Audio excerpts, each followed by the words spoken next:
Olá! Sejam bem-vindos à 7ª aula do curso de Fotografia Vorten. Um dos elementos mais importantes de uma máquina fotográfica, se não mesmo o mais importante, é a objetiva. As objetivas são constituídas por um conjunto de lentes no seu interior que permitem focar a luz do assunto que estamos a fotografar, de forma a criar uma imagem no sensor da nossa câmara. Existem vários tipos de objetivas, das quais se destacam as objetivas fixas, por norma com mais qualidade e aberturas de diafragma mais elevadas, e as zoom, mais versáteis, uma vez que permitem variar a distância focal dentro de um certo intervalo. A distância focal de uma objetiva é a medida entre o sensor e o ponto onde a imagem é invertida quando a luz entra na câmara. Consoante a distância focal, as objetivas são consideradas normais, grande angular ou teleobjetivas. As objetivas normais são as que têm um ângulo de visão semelhante ao olho humano, apresentando por isso o mínimo de distorção, por norma uma 50 mm. Todas as objetivas que estiverem abaixo desse valor são consideradas grande angular e as que estiverem acima são teleobjetivas. A escolha da distância focal que usamos para fotografar causa um enorme impacto na nossa imagem final.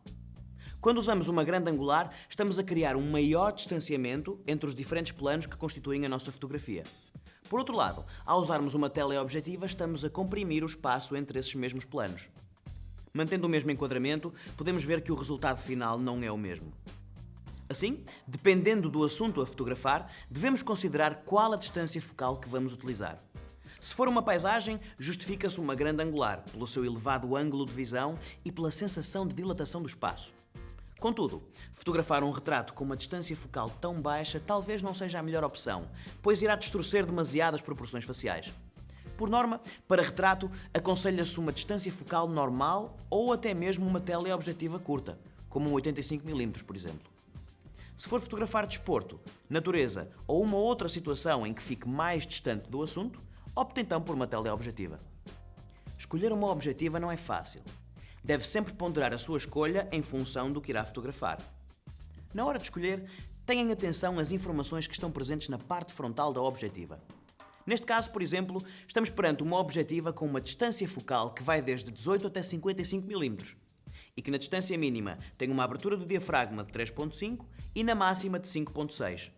Outro aspecto a ter em conta é a existência de sistemas de estabilização de imagem, muito úteis quando usamos distâncias focais mais longas ou em situações de menos luz, quando existe uma maior possibilidade de acabar com fotografias tremidas. Por fim, verifique qual a distância mínima a que consegue focar. Algumas objetivas têm uma função de macro, que lhes permitem aproximar-se do seu assunto de forma a conseguir fotografar em pormenor. Uma objetiva bem cuidada irá durar anos. Tenha sempre consigo um kit de limpeza de objetivas e use sempre um filtro de proteção na frente da objetiva, pois caso alguma coisa aconteça, será mais fácil e mais barato substituir esse filtro. Pense que as objetivas estão para a máquina como os nossos olhos estão para o cérebro. Não são elas que registram a imagem, mas são elas que a captam. Até uma próxima aula, boas fotografias. Vortem sempre!